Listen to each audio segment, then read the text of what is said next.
कुल्लु नफ्सिन ज़ाइक़तुल मौत, हर नफ्स को मरना है, हर जानदार को मौत का मजा चखना है। इस आयत में ये पहली बात बताई गई, मौत आनी है सब, मौत से छुटकारा नहीं। अगर मौत से किसी को छुटकारा होता तो शायद अल्लाह अपने नबियों को बचा लेता। अल्लाह के बंदों में सबसे ऊंचा मकाम अल्लाह के नबियों का है, मगर अल्लाह के नबियों को भी मौत आई। हजरत सुलेमान अलैहिस्सलातु वस्सलाम अल्लाह के ऐसे रसूल थे, ऐसे नबी थे कि अल्लाह ताला ने उनको बहुत सारी सुपर नेचुरल ताकतें दी थी। जिन्नात उनके कब्जे में थे,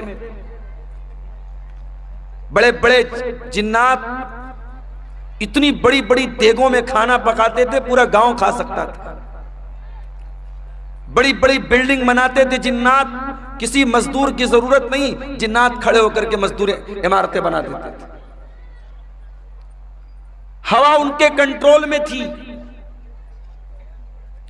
वो सुबह से शाम तक का सफर पल भर में तय कर लेते थे। इतनी बड़ी ताकत हजरत सुलेमान अलैहिस्सलाम को मिली थी। लेकिन क्या सुलेमान अलैहिस्सलाम को मौत नहीं आई? मौत आई। कैसे मौत आई? सुलेमान अलैहिस्सलाम के हुक्म से जिन्नात बैतुल मुकद्दस की तामीर कर रहे थे, बैतुल मुकद्दस की बिल्डिंग बना रहे थे, उसका स्ट्रक्चर खड़ा कर रहे थे। सुलेमान अलैहिस्सलाम उनको डायरेक्शन दे रहे थे, समझा रहे थे, उनको निर्देश दे रहे थे। सुलेमान अलैहिस्सलाम अपने असा के ऊपर, अपनी लाठी के ऊपर खड़े होकर के उनको बता रहे थे। और उसी हालत में सुलेमान अलैहिस्सलाम को मौत आ गई। अपनी लाठी पर टेक लगा के खड़े हैं, मौत आ गई। अब मौत आ गई और जिन्नात को पता भी नहीं चला कि हमारे बॉस का इंतकाल हो गया, हमारे मालिक का इंतकाल हो गया, जिसके हुक्म पर हम ये काम कर रहे थे उसका इंतकाल हो गया। जिन्नात अपने काम में लगे हुए हैं और सुलेमान अलैहिस्सलाम की डेड बॉडी, उनके इंतकाल के बाद उनका जो शरीर है उसी लाठी की के सहारे खड़ा हुआ है। कुरान कहता है फलम्मा क़ज़ैना अलैहिल मौता,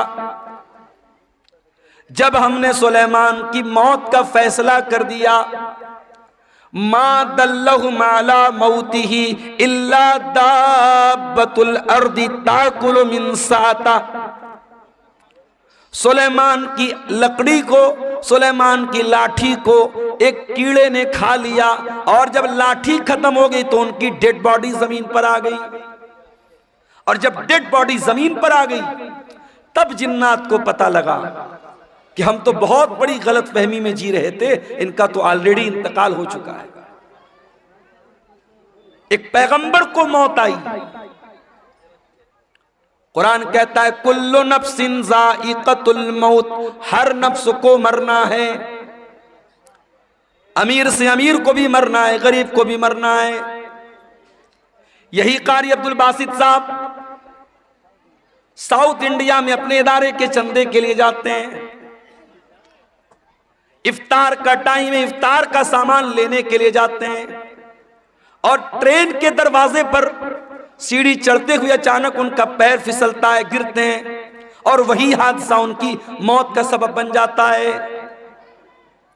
मेरे प्यारे भाइयों, हम नहीं जानते मौत कब आएगी, इसलिए कि 5 चीजों की जानकारी सिर्फ अल्लाह ताला को है। सूरह लुक़मान की आखिरी आयत है, इन्नल्लाह इंदहु इल्मुस्साअह, अल्लाह ही को पता है कि कयामत कब आएगी। कयामत का एग्जैक्ट इल्म सिर्फ अल्लाह ताला को मालूम है। कयामत की निशानियां बताई गई, मगर कयामत एग्जैक्ट कब आएगी, तारीख क्या होगी, दिन कौन सा होगा, यह हमें नहीं मालूम। इन्नल्लाह इंदहु इल्मुस्साअह, कयामत का एग्जैक्ट इल्म अल्लाह ताला के पास है। व युनज़्ज़िलुल गईस, बारिश कब होगी, कितनी होगी, कहां होगी, अल्लाह को मालूम है। अभी कटिहार के 2-3 प्रोग्राम कैंसिल हो गए, मौसम खराब हो गया, बारिश हो गई। आपके इसी इलाके में सैलाब की वजह से बहुत सारे प्रोग्राम कैंसिल हो जाते हैं। मौसम कब चेंज हो जाए, कब तूफान आ जाए, कब सैलाब आ जाए, हम नहीं जानते। वयअलमु मा फिल अरहाम, और रहमे मादर में क्या है, माँ के पेट में क्या है, सिर्फ अल्लाह को मालूम है।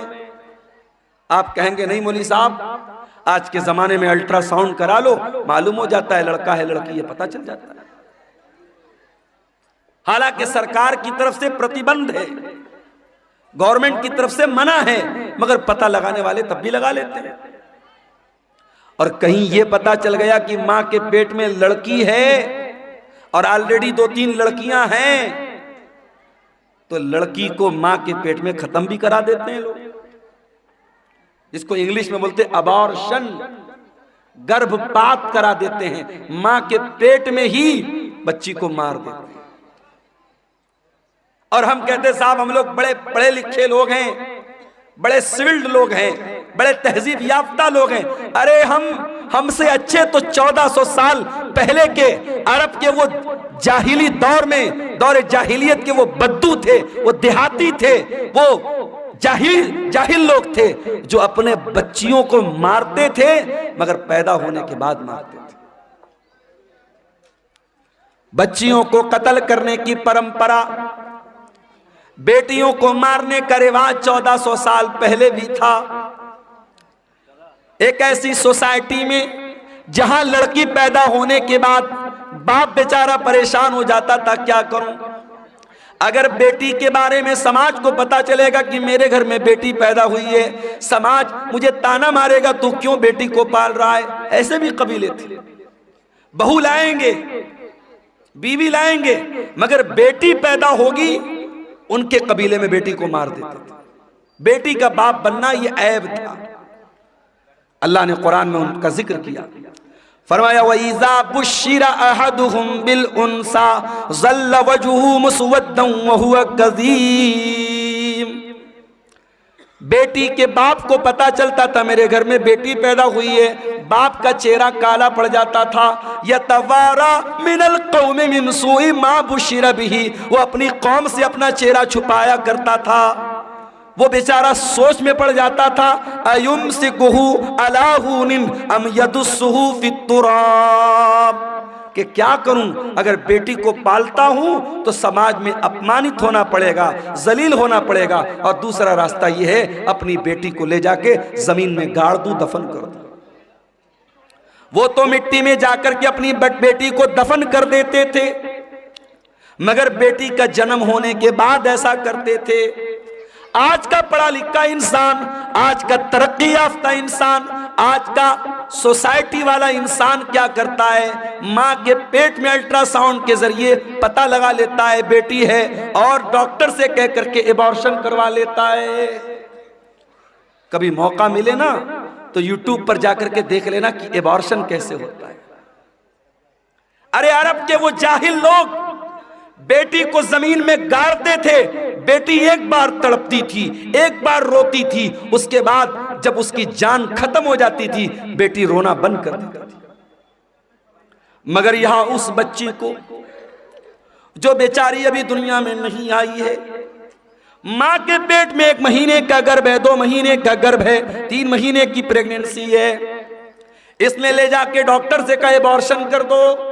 डॉक्टर ने एबॉर्शन किया और वीडियो के अंदर ये दिखाया जाता है कि मां के पेट में जब एबॉर्शन होता है उस बच्चे को टुकड़े टुकड़े करके मारा जाता है। उस बच्चे को, उस मासूम बच्ची को जो अभी मां के पेट में अभी पूरी तरीके से तैयार भी नहीं हुई है, अभी वो तैयार होने के प्रोसेस में है, उसको एबॉर्शन के जरिए टुकड़े टुकड़े करके उसकी बॉडी के, उसके शरीर के टुकड़े टुकड़े करके मार दिया जाता है। वारे इंसान कितना बड़ा जालिम है। तो कल भी बेटी का कातिल था, तो आज भी बेटी का कातिल है। आज भी बेटियों को लोग कत्ल कर देते हैं। और क्यों कत्ल करते हैं? हमारी और आपकी वजह से। ये समाज, ये सोसाइटी जो अपने आप को बड़ी दीनदार कहती है, जो साल में जलसे कराती है, जो प्रोग्राम कराती है, जिसके चेहरे पर लंबी दाढ़ी है, जिसके माथे पर सज्जे का निशान है, इसी समाज में जहेज चलता है, इसी समाज में बारात चलती है, इसी समाज में गरीब की बेटी की शादी करने के लिए गरीब बेटी का बाप लोन लेता है, जमीन बेचता है, जायदाद बेचता है, फिर अपनी गरीब लड़की की शादी करता है। उस गरीब इंसान जिसके पास 3-4 बेटियां हों, वो अपनी बेटियों को अपने सीने का बोझ समझता है। इसके जिम्मेदार कौन है? इसका जिम्मेदार पूरा समाज है, पूरा मुआशरा है। बेटी को बोझ बना के रखा है। बेटी बोझ नहीं है मेरे भाई, बेटी रहमत होती है। अगर बेटी बोझ होती, अल्लाह ने अपने नबी को 4 बेटियां न दी होती। अल्लाह ने अपने आखिरी नबी को, अपने सबसे महबूब नबी को अल्लाह ने 4 बेटियों का बाप बनाया। और माफ करना, मेरे नबी सिर्फ बेटियों के बाप नहीं थे, बेटियों की जान थे। मेरे नबी अपनी बेटियों की आंख में कभी आंसू नहीं देखते थे। मेरे नबी अपनी बेटियों से बहुत मोहब्बत करते थे। अल्लाह कह रहा है वयालमु मा फिल अरहाम, मां के पेट में क्या है ये मैं ही जानता हूं, कोई नहीं जानता। अल्ट्रासाउंड के जरिए डॉक्टर ये बता देगा कि मां के पेट में होने वाले बच्चे का जेंडर क्या है, लड़का है या लड़की है, लेकिन डॉक्टर ये नहीं बता पाएगा वो बच्चा पैदा होने के बाद दुनिया में कितने दिन जिंदा रहेगा। डॉक्टर ये भी नहीं बता पाएगा वो लड़का या बच्चा या बच्ची दुनिया में आने के बाद नेक बनेगा या बुरा बनेगा, नमाजी बनेगा या बेनमाजी बनेगा, मुसलमान बनेगा या काफिर बनेगा, वो क्या बनेगा, उसका कैरेक्टर क्या होगा, उसका मिजाज क्या होगा, अल्लाह सब जानता है।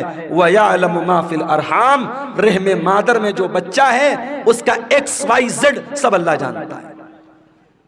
और चौथी चीज वमा तदरी नफ्सुम माज़ा तक्सिबु गदा, और कोई नहीं जानता कि वो कल क्या करेगा। आप सोचते हैं कल कहीं प्रोग्राम है, आप पहले से प्लानिंग बना के बैठे कल मुझे प्रोग्राम में जाना है, अचानक कोई मामला आ गया, कोई हादसा हो गया, कोई ट्रेन लड़ गई, कोई बस गिर गई, कोई रोड पे जाम हो गया, कोई मर गया, कोई बीमार पड़ गया, कुछ भी हो सकता है। हम नहीं जानते, हम फाइनल और कंफर्म नहीं जानते कि हम कल क्या करें। एक प्लानिंग करते हैं, एक अंदाजा करते हैं, लेकिन कंफर्मेशन हम नहीं बता सकते कि हम कल क्या करेंगे। और पांचवी चीज वमा तदरी नफ्सुम बिअय्यि अर्दिन तमूत, और कोई नहीं जानता कि वो कहां मरेगा। कारी अब्दुल बासित साहब ने भी नहीं सोचा होगा कि मैं कटिहार के और नाभा कौन सा ये जिला कौन सा है, कटिहार के घसिया घाट का रहने वाला, क्या उन्होंने सोचा होगा कि मैं साउथ इंडिया में जाके केरला में जाकर के मेरा इंतकाल हो? नहीं, उनके बच्चों ने नहीं सोचा होगा। कोई नहीं जानता कब मरेगा, कहां मरेगा। तो ये 5 चीजें सिर्फ अल्लाह को मालूम है। और इंसान बेचारा इतना फुदक रहा है, इतना नाज कर रहा है। अरे तुझे मौत आएगी, और ये मौत जब आएगी तेरी औकात तुझको बता देगी। तुझे अपने शरीर पे बड़ा नाज है, अपनी दौलत पे बड़ा गुरूर है, ये बड़े बड़े बादशाह, ये बड़े बड़े मिनिस्टर, ये बड़े बड़े राजा, ये बड़े बड़े जालिम, मौत तो इनको भी आएगी। और इसी देश में हमने देखा, इसी मुल्क में हमने देखा, देश को दंगों की आग में झोंकने वाले, देश में हजारों लोगों के कातिल, हजारों लोगों को मारने वाले, हजारों लोगों के खून की होली खेलने वाले, मौत उनको भी आई है मेरे भाई। और ऐसी मौत आई है, दुनिया ने तमाशा देखा है, बहुत बुरी मौत आई है मेरे अजीजों। मौत इंसान को आएगी, कुल्लु नफ्सिन ज़ाइक़तुल मौत, हर इंसान को मरना है, हर जानदार को मरना है। अभी मैं एक न्यूज देख रहा था, अमेरिका में एक लेबोरेटरी बनाई जा रही है, एक प्रयोगशाला, और वहां इंसान की बॉडी को रखा जा रहा है, और एक बॉडी को रखने पर कई करोड़ रुपए खर्च आ रहे हैं, और इंसान बॉडी को रख करके क्या प्लानिंग कर रहा है, दोबारा इस मुर्दा को हम जिंदा कैसे करें, इस पर वहां रिसर्च हो रही है। बहुत सारे लोग पैसा खर्च करके अपनी बॉडी को उसमें प्रिजर्व करवा रहे हैं, और इस पर रिसर्च चल रही है कि कैसे मुर्दा इंसान को जिंदा किया जाए। क्या ये पॉसिबल है? कुरान कहता है ये पॉसिबल नहीं है। कुरान करीम उठाओ, सूरह वाक़िया के अंदर अल्लाह फरमाता है, फलौला इदा बलगतिल हुल्कूम व अंतुम हीनइज़िन तंजुरून। मेरे बंदो, जब तुम्हारी मौत का टाइम आएगा, जब तुम्हारी जान हलक तक पहुंच जाएगी और तुम देखोगे मरने वाले के जो करीबी रिश्तेदार हैं वो पास में बैठे हुए और उनके सामने इंसान को मौत आएगी। कभी आपने किसी को मरते हुए देखा है? इत्तेफाक से मेरे नाना का जब इंतकाल हुआ तो मैं वहां पे था। जैसे ही इंसान का इंतकाल होता है, इंसान की आंखें ऊपर उड़ जाती है, क्योंकि रूह जो होती है ना, जब फरिश्ता लेके जाता है तो इंसान की आंखें फटी की फटी रह जाती है, और अगर मुंह खुला है तो मुंह खुला का खुला रह जाता है। मरने वाले को तुम देख रहे हो कि वो मर रहा है। वनहनु अक़रबु इलैहि मिनकुम वलाकिन ला तुबसिरून। माँ का इंतकाल हो रहा है, बच्चे बगल में बैठे, बाप का इंतकाल हो रहा है, बेटे बगल में बैठे हैं। बेटों को ये लग रहा है कि बाप से सबसे ज्यादा करीब हम हैं, बेटी को ये लग रहा है माँ से सबसे ज्यादा करीब हम हैं। अल्लाह कहता है वनहनु अक़रबु इलैहि मिनकुम वलाकिन ला तुबसिरून, मरने वाले से सबसे ज्यादा करीब हम हैं।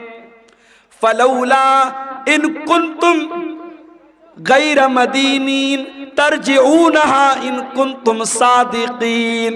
ऐ मेरे बंदो, अगर तुमको ये लगता है कि कोई अल्लाह नहीं है, कोई रब नहीं है, कोई मौत देने वाला नहीं है, और तुम किसी के अंडर में नहीं हो, तुम किसी के पावर में नहीं हो, तो जरा मरने वाले को दोबारा जिंदा करके दिखा दो, जरा रूह को वापस डाल के दिखा दो।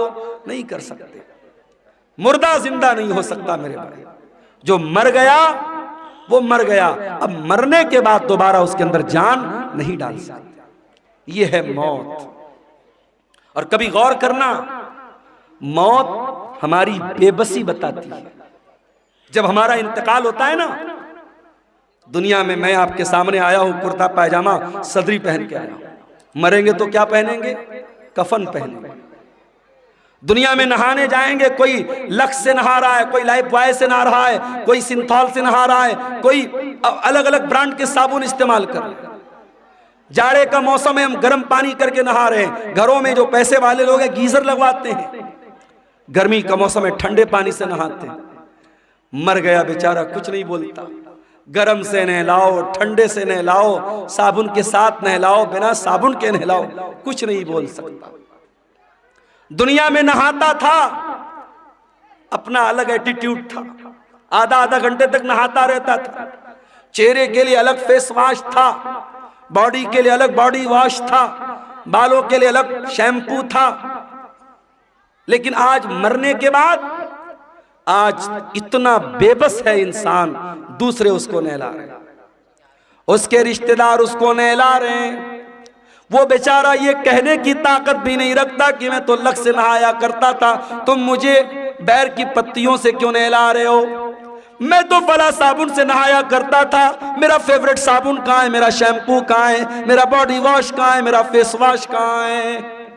वो बेचारा ये कहने की ताकत भी नहीं रखता कि मैं तो दुनिया में पानी हमेशा गर्म करके नहाया करता था, तुम मुझे ठंडे पानी से क्यों नहला रहे हो?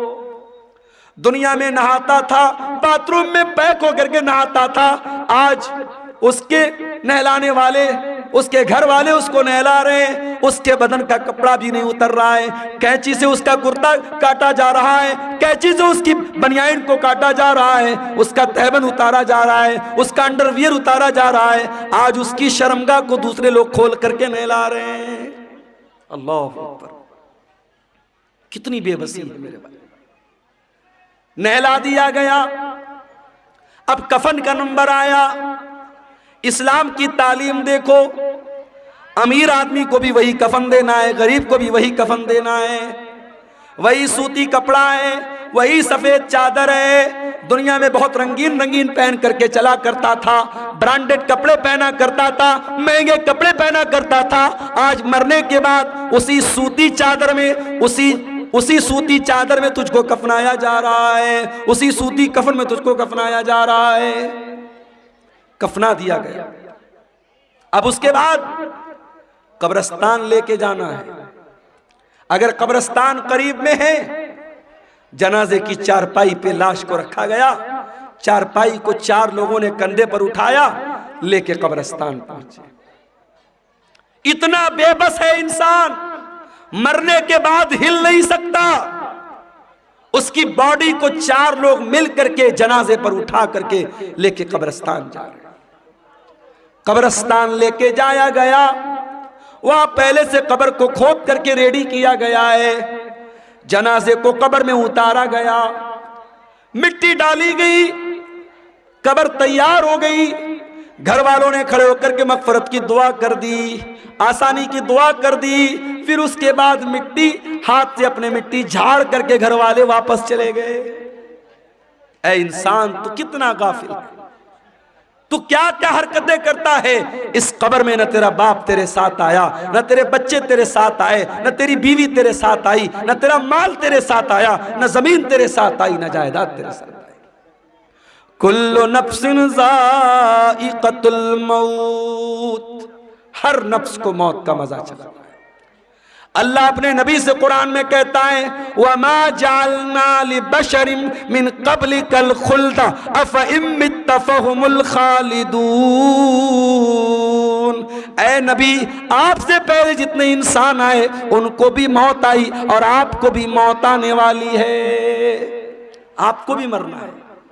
इन्नका मय्यितुन व इन्नहुम मय्यितून, ऐ नबी आप भी मरने वाले हैं और ये सब मरने वाले, सबको मौत आने वाली है। हमारे नबी को मौत आई कि नहीं आई?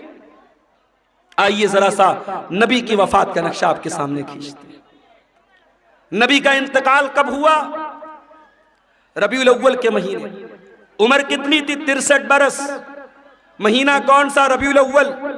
तारीख कौन सी? 12 तारीख। दिन कौन सा? सोमवार का दिन। थोड़ा और पीछे चलो, रबीउल अव्वल के पहले जब रमजान का महीना आया, प्यारे नबी की आदत थी रमजान में हर साल हजरत जिब्रील अलैहिस्सलाम आपके पास आते थे और आपको कुरान का दौर कराते थे, कुरान पढ़ाते थे और आप उनको कुरान सुनाते थे।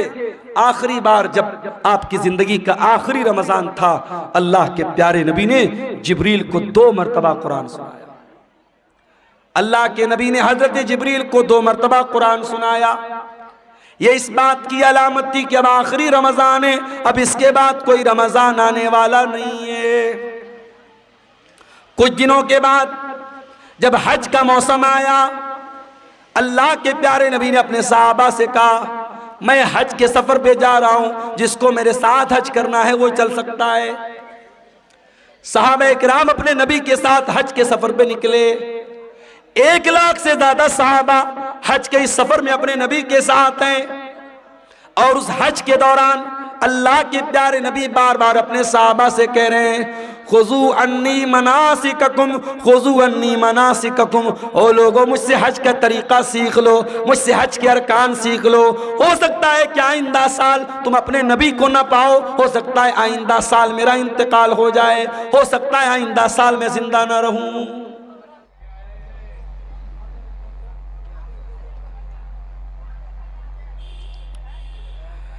जगह जी लगाने की दुनिया नहीं है, ये इबरत की जा है तमाशा नहीं। नहीं हैं।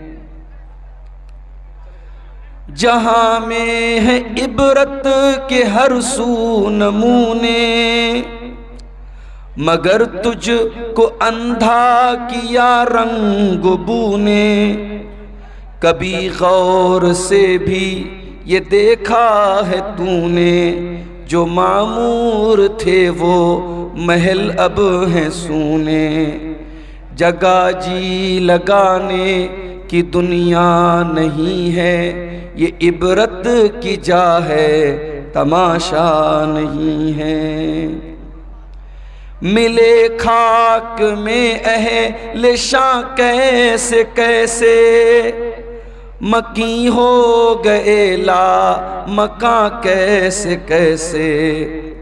हुए नाम वरबे निशा कैसे कैसे, जमी खा गई आसमां कैसे कैसे।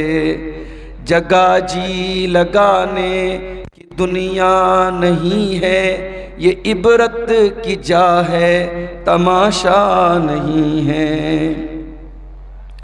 अजल ने न किसरा ही छोड़ा न दारा, अजल कहते हैं मौत को। अजल ने न किसरा ही छोड़ा न दारा, इसी से सिकंदर सफाते बिहारा।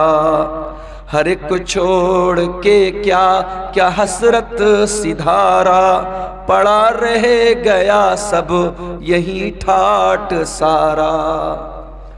जगह जी लगाने की दुनिया नहीं है, ये इबरत की जा है तमाशा नहीं है।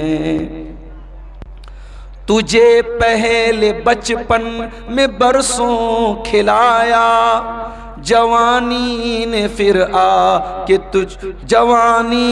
फिर तुझको मजनू बनाया। बुढ़ापे ने फिर के क्या क्या सताया, अजल तेरा कर देगी बिल्कुल सफाया। जगह जी लगाने की दुनिया नहीं है, ये इबरत की जा है तमाशा नहीं है। यही तुझको धुन है रहूं सब से बाला, हो जीनत निराली हो फैशन निराला। जिया करता है क्या यूं ही मरने वाला, जिया करता है क्या यूं ही मरने वाला। तुझे हुस्न ज़ाहिर ने धोखे में डाला। जगह जी लगाने की दुनिया नहीं है, ये इबरत की जा है तमाशा नहीं है। कोई तेरी गफलत की है इंतहा भी, जुनू छोड़ कर अब होश में आ भी। जगह जी लगाने की दुनिया नहीं है, ये इबरत की जा है तमाशा नहीं है। सदर मोहतरम, उलमाए किराम, मोहतरम बुजुर्गों, नौजवान भाइयों, माँ और बहनों, प्यारे बच्चों,